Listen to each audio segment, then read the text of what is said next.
Hello, beautiful. My name is Jenny. I am a hairstylist as well as a clean beauty coach, and I am so excited you're on my channel today. If this is your first time here, welcome.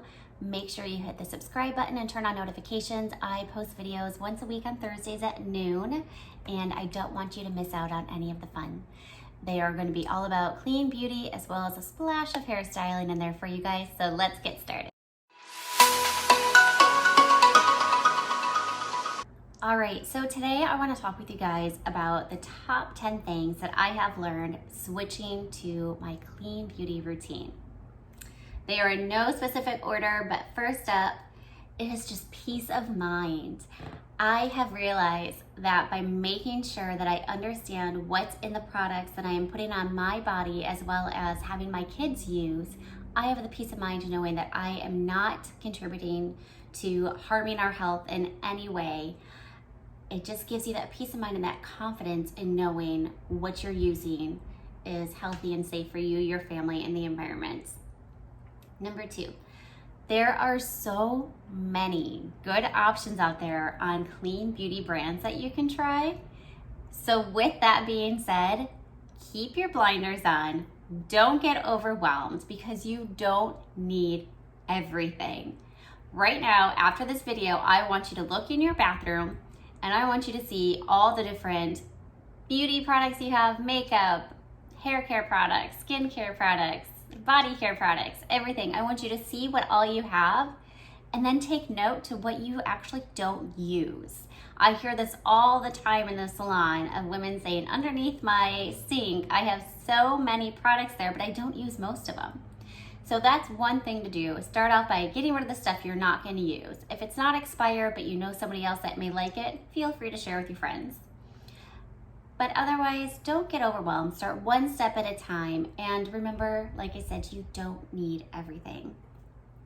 Number 3, I have learned and been able to follow and enjoy the journey of all the other clean beauty advocates out there. And it's amazing how many there are. It is so inspiring to see that there's a large community of us that are working towards the greater good to make an impact on the clean beauty movement. So that way we can all feel confident with what we put on our body and what we educate to our audience to use for themselves as well. So it's really inspiring to see all these other women having that same goal in mind. Number 4, this is how I make my impact. So I have always wanted to make a large impact on something that really means a lot to me. I love connecting with people. I love talking with everyone. I love everyone that sits in my chair. And I love that the internet has made it possible for us to connect even to more people out there. So this is my impact that I can make. I can make an impact on educating my audience on how to protect their health. This is my impact on making a difference in protecting the environment. I was watching the documentary Down to Earth. Side note, if you haven't seen it, you have got to watch that because I think I might have to watch it for a second time. It was so inspiring, at the same time a little aggravating how far behind we are in the US on some of our environmental standards. But I won't get into that. But it was just so nice to see that we all have a choice in how we want to affect our lives, the lives of people around us, and the environment.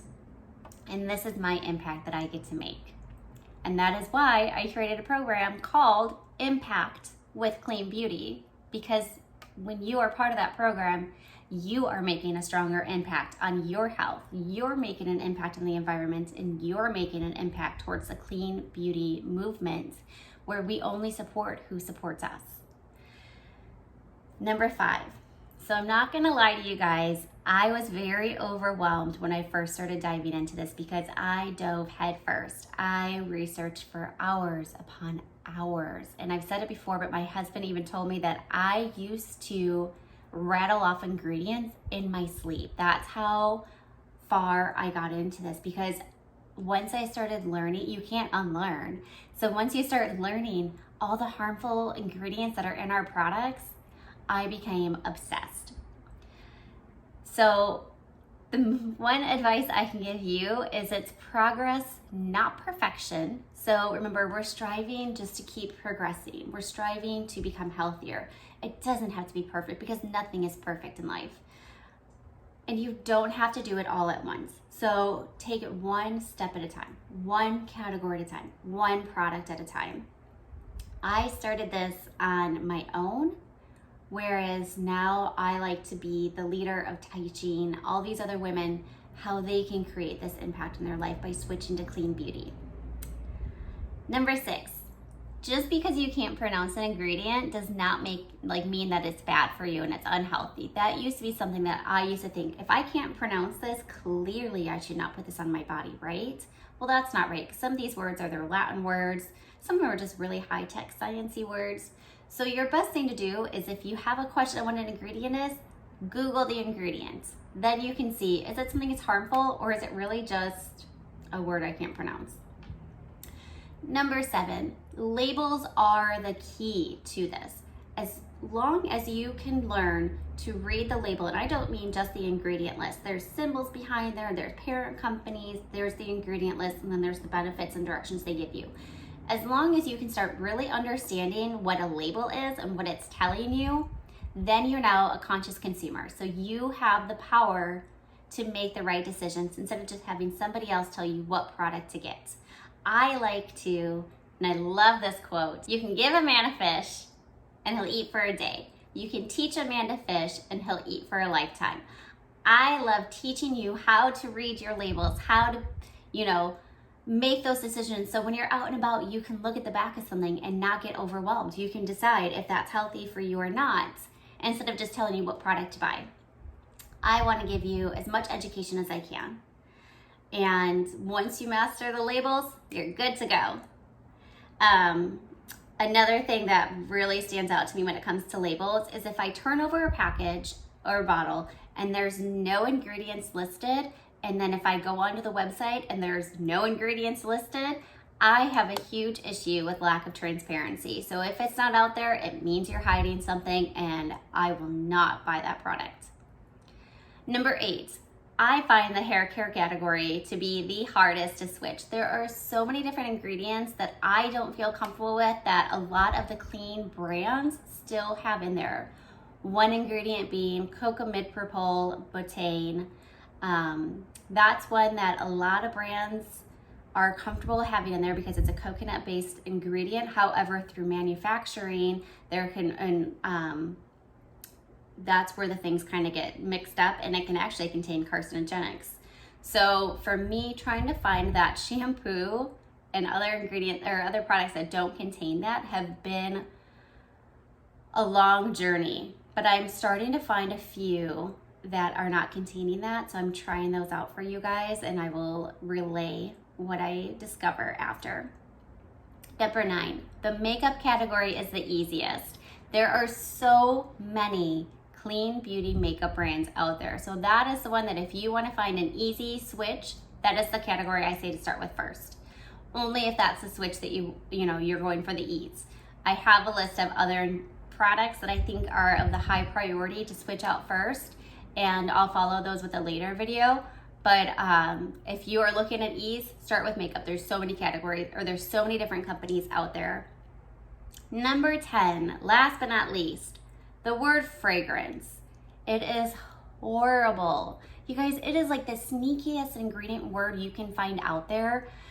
Fragrance is, almost think of it as like a front word. You can tack so many other chemicals behind that word and not disclose what they are because there's part of your trade secret.